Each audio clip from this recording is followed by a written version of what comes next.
Hi everyone, so we are back with a new video. मैं CN Gupta बहुत बहुत स्वागत करती हूँ आपका अपने इस चैनल पे। सो अगर अभी तक आपने मेरा चैनल सब्सक्राइब नहीं किया है, सबसे पहले प्लीज सब्सक्राइब पे क्लिक कर दीजिए। आपको नीचे बटन दिख रहा होगा, प्लीज सब्सक्राइब करें मेरे इस चैनल को। सो चलिए स्टार्ट करते हैं अपना वीडियो। जो आज का टॉपिक है बहुत इंटरेस्टिंग होने वाला है, क्योंकि आज का हमारा टॉपिक है ऐसी कौन कौन सी इनकम है जिसपे हमें इंडिया में टैक्स नहीं देना पड़ता।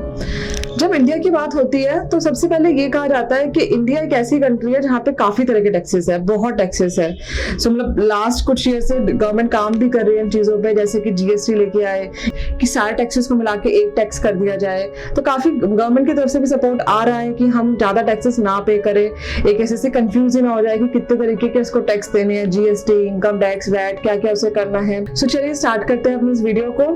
ऐसी कौन कौन सी इनकम है जिसपे हमें इंडिया में कोई टैक्स नहीं देना है।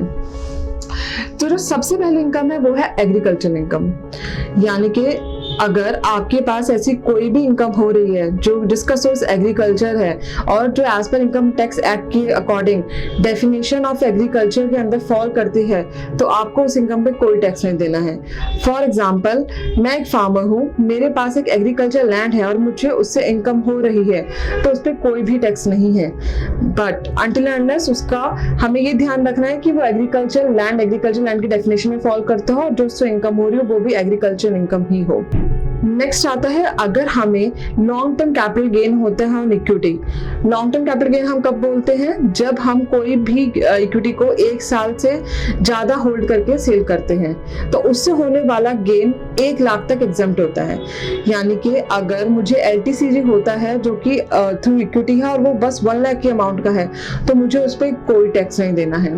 सो इसमें लोग काफी प्लानिंग भी करते हैं। फॉर एग्जाम्पल, अगर एक कपल है तो वो लोग अपना भी और अपनी वाइफ का, मतलब लाइक हस्बैंड 1 लाख अपनी एग्जेम्पशन ले सकता है, वाइफ अपनी 1 लाख अपनी एग्जेम्पशन ले सकते हैं, अगर दोनों ही ट्रेडिंग कर रहे हैं तो। नेक्स्ट आता है इसके अंदर रिसिप्ट फ्रॉम HUF, यानी कि हिंदू अनडिवाइडेड फैमिली के मेंबर्स को मिलने वाला पैसा टैक्स फ्री है। हिंदू अनडिवाइडेड फैमिली पहले अपना टैक्स पे करेगी, उसके बाद वो जो भी शेयर अपने बाकी मेंबर्स को पे कर रही है उस पर कोई भी टैक्स नहीं देना। सो इसलिए receipt from HUF is tax free income. Next आता है सेविंग इंटरेस्ट। अगर आपका सेविंग बैंक अकाउंट है तो उससे होने वाला इंटरेस्ट टैक्स फ्री है अप टू ₹10,000। बट वहीं अगर कोई सीनियर सिटीजन है तो उसके लिए ये टैक्स लिमिट है 50,000 रुपए। तो यानी कि अगर मेरे पास एक सेविंग बैंक अकाउंट है जिसमें मैंने कुछ बैलेंस रख रखा है और मुझे उससे एनुअल इंटरेस्ट आ रहा है और वो 10,000 से नीचे है, तो मुझे उस पर कोई भी टैक्स पे नहीं करना है। वो अंडर सेक्शन 80TTA वो इंटरेस्ट एग्जेम्प्ट है। ऐसे ही अगर कोई सीनियर सिटीजन है और उसका पैसा अगर सेविंग अकाउंट में रखा है और उसका सेविंग इंटरेस्ट बस 50,000 रुपए आ रहा है एनुअल, तो वो उस पर कोई टैक्स नहीं देना।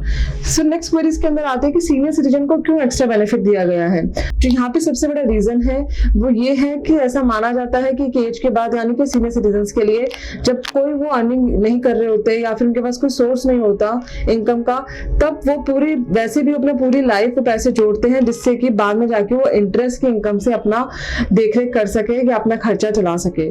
तो इसलिए सीनियर सिटीजन को एक्स्ट्रा बेनिफिट दिया गया है। उनका 50,000 तक अगर इंटरेस्ट आ रहा है तो उस पर कोई भी टैक्स नहीं है। नेक्स्ट है इसके अंदर, अगर हमें पार्टनरशिप फर्म से कोई प्रॉफिट का शेयर मिलता है तो, यानी कि अगर मैं एक पार्टनरशिप फर्म में पार्टनर हूं और मुझे वहां से कोई प्रॉफिट का शेयर आ रहा है तो वो टैक्सेबल नहीं है मेरे हैंड्स में, बिकॉज पार्टनरशिप फर्म उस पर ऑलरेडी टैक्स पे कर चुकी है।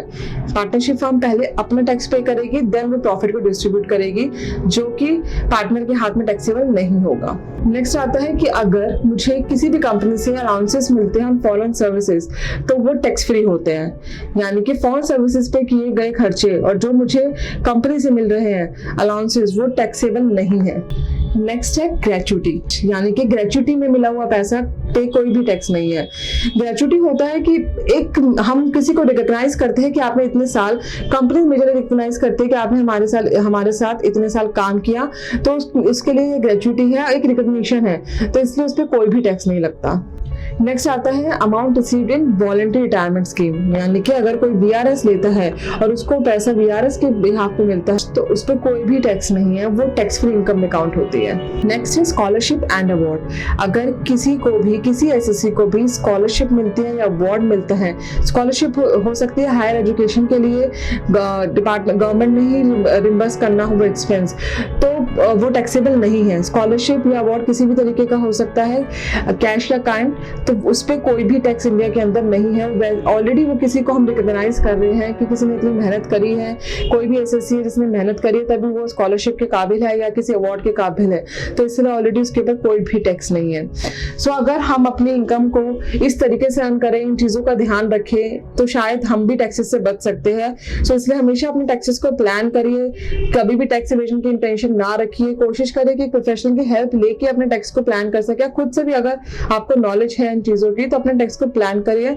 सो हम फिर कभी ये नहीं कहेंगे कि हमको बहुत हाई साइड पे टैक्स देना पड़ रहा है। सो चलिए इस वीडियो को यहीं खत्म करते हैं। Thank you so much. Please मेरे चैनल को लाइक एंड सब्सक्राइब करें और कोई क्वेरी तो कमेंट में जरूर बताएं। Thank you.